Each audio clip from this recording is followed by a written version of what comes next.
G'day, it's Jamie, and welcome to Where's My Yowie. Today, I'm reading an old newspaper article about bunyips, so we'll get into it. This was published in Melbourne's The Herald on Saturday, the 21st of June, 1930, titled Australia's Mythical Monster by C.B. Bunyip surely will have its place in that book of myths and legends of the Aborigines to be published soon. It deserves a whole chapter. Indeed, for no mythical monster has caused more discussion nor gained more notoriety. It has spiced campfire talk all over Australia and been the theme of bedside stories which frighten children from sleep. It is proposed at the Field Naturalist exhibition next month to produce the real bunyip, to show a seal and a bittern, the two animals responsible probably for a myth that has intrigued even scientists. There are many who believe in the bunyip, imagining a strange creature with a booming voice and a fearsome head, which may be dangerous to man.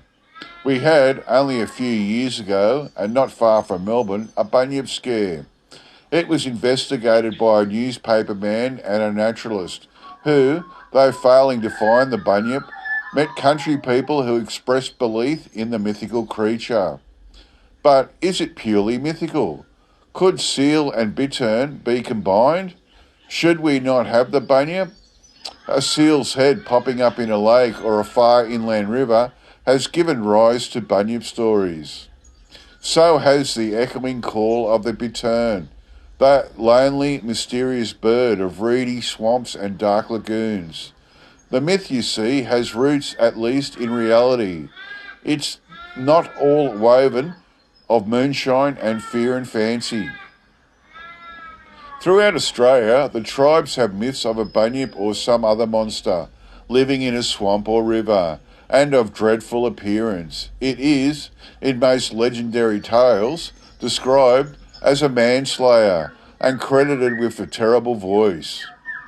Buckley, the wild white man, if we may believe his earliest biographer, had glimpses of the bunyip down Geelong Way. Its back seemed to be covered with dusky grey feathers, and its size that of a full-grown calf. The creatures only appear when the weather is very calm and the water smooth. Here on the Barwon River, the bunyips were often seen by the natives, who had great dread of them, believing them to have some supernatural power over human beings, so as to occasion death, sickness, disease, and such like misfortunes. Early colonists of Victoria heard about the bunyip from the Aborigines, who pictured a monster in fur or feathers, unlike any other native animal, whose groanings and bellowings at times were heard by all the members of a tribe, camped on the coast or near a deep water hole or some lagoon. The bunyip was fierce and had a huge appetite for human beings. The terror of the Aborigines was not very real. Bunyip was called Too-Roo-Dun by the Western Port Aborigines, who declared that his haunt was a basin of the plains which never became dry even in the hottest summer. The bunyip lurked in Coo-wee-rup Swamp, which received the waters of the Bunyip River, and before the era of the drainage scheme was a vast mysterious region. Aboriginal artists have sketched the bunyip in questionable shape, and also like an emu. All the Aborigines, says Bro Smith, believe in the existence of a huge seal-like animal which lives in swamps and deep water holes and growls and bellows at night and destroys, if he does not eat, all the Aboriginal people who venture near his haunts. The python, carpet snake, may be said to represent the fabulous Mindy of the northwestern district tribes, and the seal, the bunyip of those living on the coast near the swamps of the western district.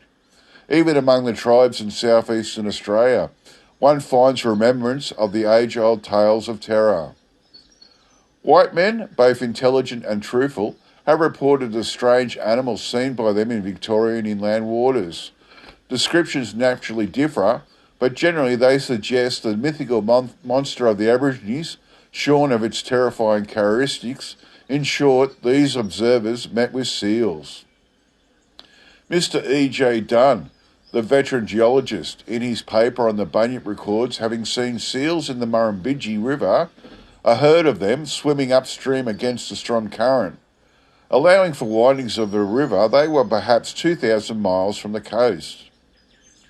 In the early days, settlers were few and there was no stream traffic. Seals, as Mr. Dunn remarks, apparently made excursions up the river when they were in flood. So we conclude that the seal chiefly is responsible for the most persistent myth of Aborigines, aided and abetted by the bittern, should be added.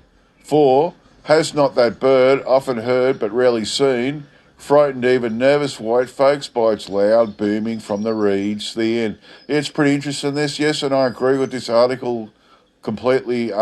Seals are like the majority of bunyip stories that I've found, and this bird, the bittern that makes the booming sound, is another responsible culprit for wrongly identified bunyip sightings. But there's lots of creatures that I've found that are classified as bunyips that are definitely not seals or bitterns. So it's really interesting. Okay, that's it from me.